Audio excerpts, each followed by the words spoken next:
and welcome to my never-ending TBR.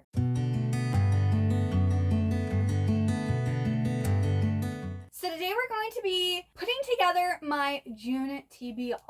I'm super excited. There are already some things that I have planned to read, but before I actually talk over carryovers, new releases, and things that I have planned, we're gonna do 5 random draws where Scout, this little blue bird from Fable, is gonna choose 5 books from my want to read list. And then if he doesn't pick certain types of books, we're then going to have to randomly choose some. Alright, so Scout is choosing our first book here.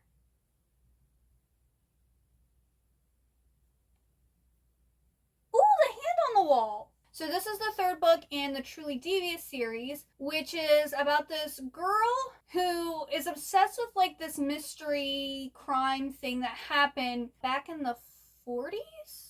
I want to say it was like early to mid 1900s. And so she ends up going to the school where this crime happened, and she wants to like solve this cold case. And things go from there. The first book I was a little disappointed in because she goes there for a certain thing and ends up solving a different case, but doesn't really. And then the second one, we get more information about the original crime that she was interested in. So I did enjoy the second book more.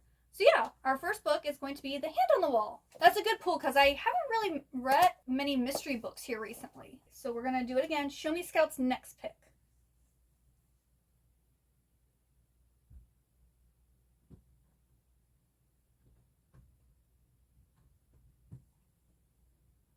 The Lost Saint. Okay.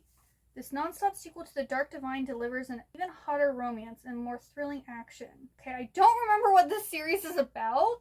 It's a Dark Divine novel. Do I have this physically? Don't know if I do. I don't think this is one I have physically either. Okay, I'm gonna add it to my list and I'll see if I have it, but I don't think I do. But it looks like this might be like a supernatural YA romance series because she talks about she gave her soul to the wolf to save somebody, and she has to become a hound of heaven. So I don't know if she's like what she is. I finished the first book, The Dark Divine, back in November of 2014. So it's been 11 years since I read that first book. I'm probably gonna have to reread the first book, and it looks like it's a trilogy. So this Grace Divine, daughter of the local pastor, always knew something terrible happened the night Daniel Calby disappeared. The night she found her brother Jude collapsed on the porch, covered in his own blood. But she had no idea what a truly monstrous secret that night held.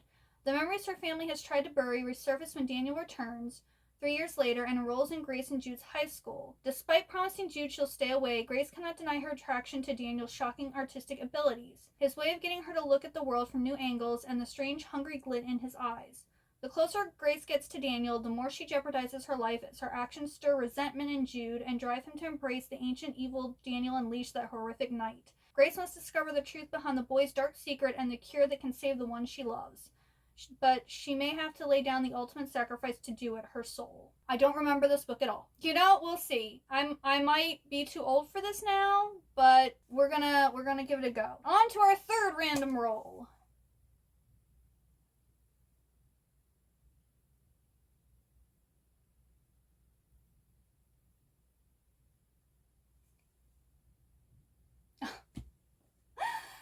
Choosing the most obscure ones. So What Angels Fear by C.S. Harris. This is another one I know I don't actually have. It's the first in the Sebastian St. Cyr mystery. I ended up grabbing the first book at like a Barnes & Noble when I was out and about like several years ago and didn't realize that it wasn't like it was part of a series. I did like that book, so I decided I wanted to actually read more of it. It says it's 1811 and the threat of revolution haunts the upper classes of King George III's England.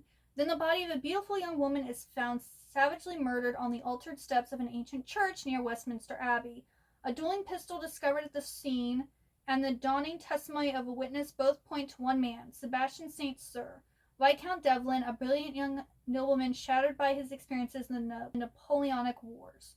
So yeah, this is like pre-Victorian era, and it's like a mystery. Scouts really wanted me to read those old books. He doesn't want me to read any new books right now, apparently.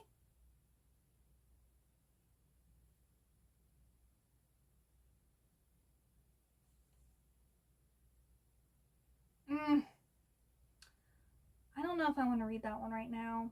They have The Way Home by Peter S. Beagle. I'm just getting a whole bunch of books that I'm not really in the... Well, The Hand on the Wall, I'm excited for that, but The Lost Saint, I'm not going to have to reread the first book. And What Angels Fear, I believe, is a really big book. I'm going to pull again because I kind of want something off of this, and it's getting me all of the ones off of, like, my ebook, or, like, I don't actually have the second book next. So let's have him pick again.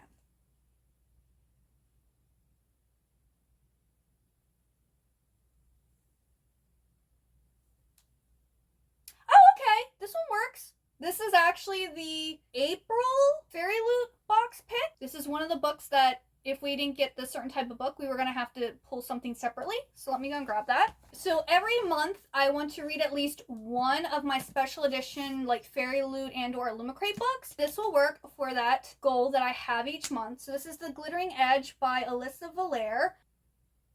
This is like a contemporary witch story about the DeLuca witches and the wealthy Barian family. And apparently they're enemies. And whoever falls in love with a Barian... Oh no, sorry. If a Barian falls in love with you, you die. And our main girl character, her mom, apparently fell to this curse. And she has to get these two guys together and try to break this curse. Not sure if I'm actually going to be into this because I don't really read contemporary witch books.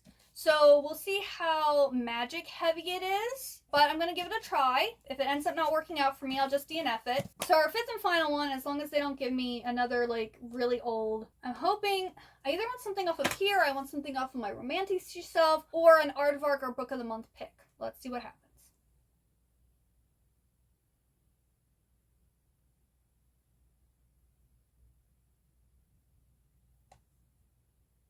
Song of the Dawn. Okay. This is technically another one that is like an ebook that I don't actually have, but I did read the first book and I did like it. It is a romantasy, so that is good. I probably wouldn't have picked this up otherwise. First book in this series is Music of the Night, which I really like. That was a Phantom of the Opera like retelling, so I really liked that one. A Haunted Inn, a magical violin, an intriguing innkeeper. Legend tells of a secret land shrouded by the obscure, where the barrier between worlds is thin and strange things happen with it without rhyme or reason. Mila, a budding violinist, is unaware of these myths when she accepts a job at a remote inn called The Dawn. Awed by the atmospheric location, Mila begins work only to discover nothing is as it seems.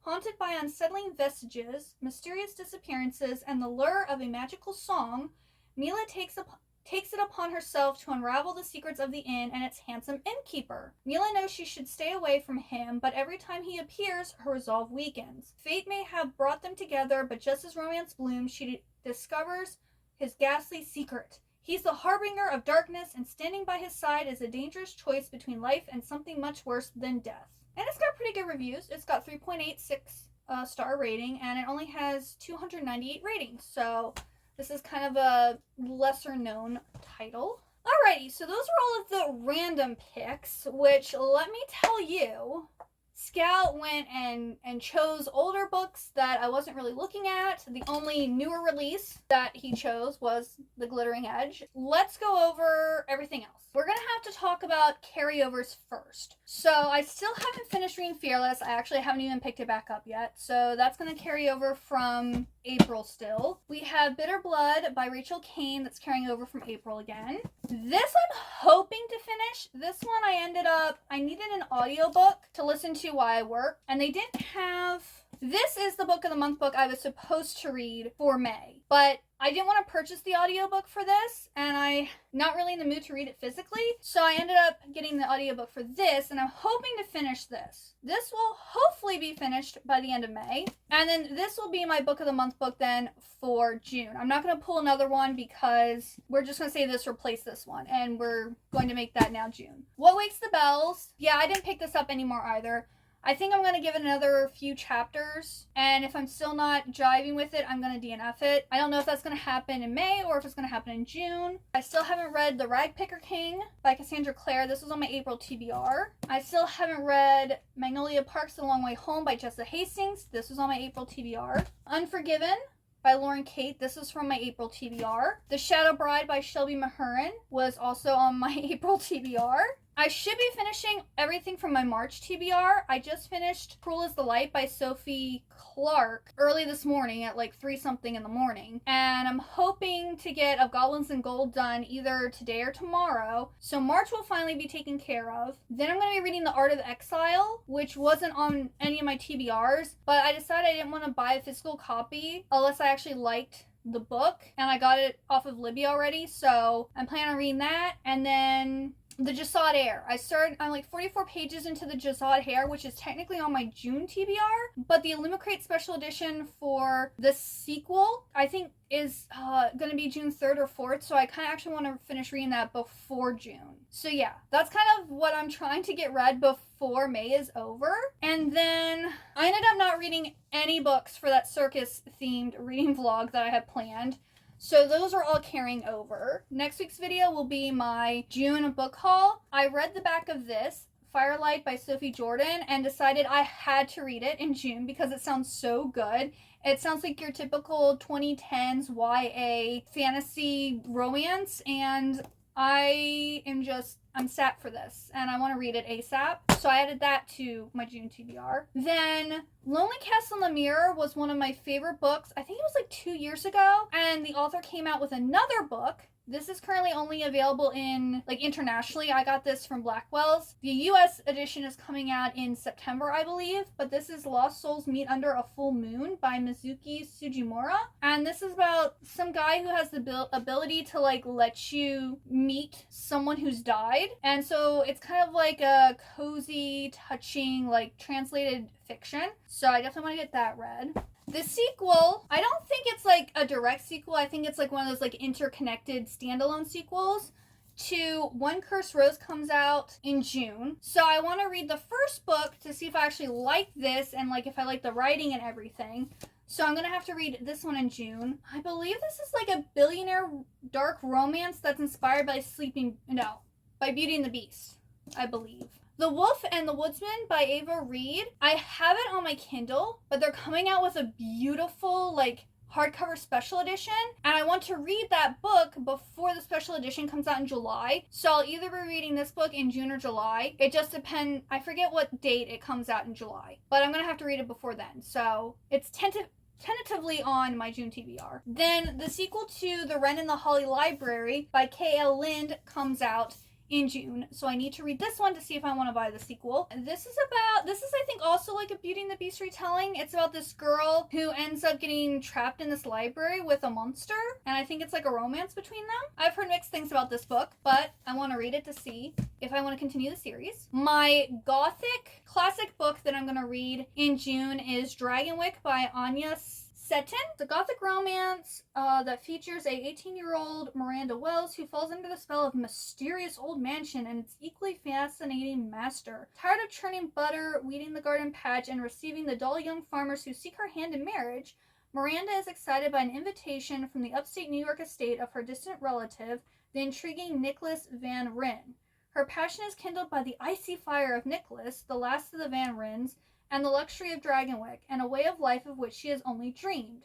Dressed in satin and lace, she becomes part of Dragonwyck, with its Gothic towers, flowering gardens, acres of tenant farms, and dark, terrible secrets.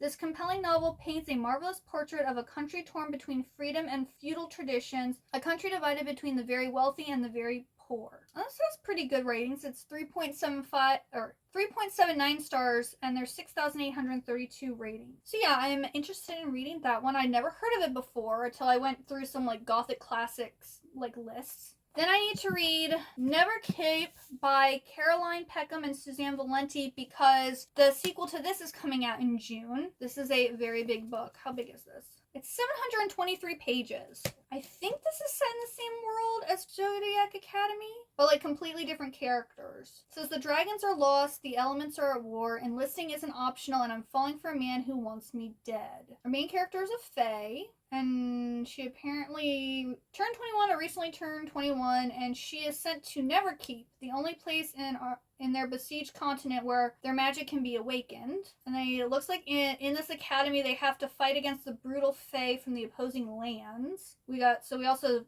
werewolves, vampires. The school's like a gothic atmosphere. She's falling apparently for a sinner, while promising my heart to a different heathen, and somewhere amid it all, I'm supposed to win a war. Okay, sounds interesting. I've heard mixed things about this one too, but I do like Zodiac Academy, even though it sucks starting a new series by them before I finish Zodiac Academy, but it is what it is. Then I also want to read Days at the Murasaki Bookshop by Satoshi Yagisawa. This is about a girl who ends up renting a room above this bookshop, and it's another like cozy translated Japanese fiction. My book from that was published in the 1980s that I want to read is Misery by Stephen King. This is about that lady who's obsessed with this author's work, and he like hasn't written the next book, and so she ends up like kidnapping him and kind of torturing him and different stuff to like force him to write the next book. And then I got this audiobook from Libby already, which is No One Was Supposed to Die at This Wedding by Catherine Mack. This is like a sequel to Every Time I Go on Vacation Someone Dies, I believe. And I listened to that last year, or did I read it? I don't know, I read it or I listened to it last year. And I put on hold both the audiobook and the ebook for this one. So I'm hoping to get it listened to before it goes back. But if not, the ebook should be coming here soon, so I'll be getting to that one. That's everything. It's a lot. Oh no, I forgot. I lied. I have 2 more. Because June is the first month of summer, I want to read some summer books. So I have Summer in the City by Alec Astor. This is about a girl, I don't know if she's visiting New York City or she lives in New York City, and she has like this list of things that she wants to do while she's there. And this billionaire kind of like says, I'll do it with you. I'll take you around the city and do your list with you. They end up falling in love. And then also, it should be tomorrow, Allie Hazelwood is having Problematic Summer Romance coming out, and I like to read her books as soon as they come out because I already told you I have too much to read this week. I'll probably be reading that super early on in June, and I believe it's like these 2 people who go on a trip to Italy and then fall in love there, something like that. So I don't have that book physically, but I will be getting it tomorrow. Hopefully my local Barnes & Noble has it. Now that's everything that I'm going to be reading in June. Probably more than I'm going to be reading in June. But anyway, let me know what you plan on reading in June. Are we reading any of the similar books? Are there any new releases that you're excited to read? Because I don't think there's actually a new release in June that I'm interested in. It's just sequels that I need to read the first books for. I've already read it, but there is a special hardcover edition of The Love Hypothesis by Allie Hazelwood coming out in June. So I'm super excited to get that one. And then mostly everything else is just sequels to books. But I don't think there's any, like, anticipated. Unless one of these books I read end up being so good that then I'm like, oh, I have to read the next book. It might happen. But yeah, let me know if there's any new releases or what book you're the most excited to read in June. And if you like this video, please like, comment, and subscribe. Thank you so much for watching. I hope you have a wonderful good day or night, and I hope to see you next time. Goodbye!